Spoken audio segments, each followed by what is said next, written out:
جب ان کے پاس اللہ کی طرف سے پیغمبر آخر الزمان صلی اللہ علیہ وآلہ وسلم آئے اور وہ ان کی آسمانی کتاب کی تصدیق بھی کرتے ہیں، تو جن لوگوں کو کتاب دی گئی تھی ان میں سے ایک جماعت نے اللہ کی کتاب کو پیٹ پیچھے پھینک دیا،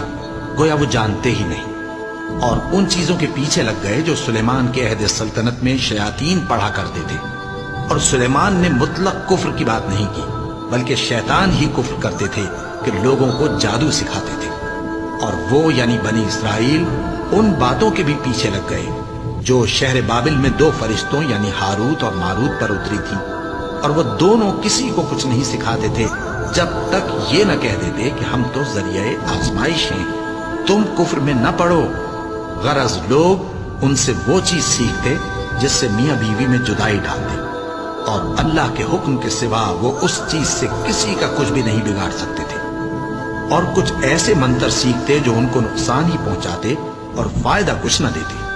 اور وہ جانتے تھے کہ جو شخص ایسی چیزوں یعنی سحر اور منتر وغیرہ کا خریدار ہوگا اس کا آخرت میں کچھ حصہ نہیں، اور جس چیز کے عوض انہوں نے اپنی جانوں کو بیچ ڈالا وہ بری تھی۔ کیا اچھا ہوتا جو وہ اس بات کو جانتے،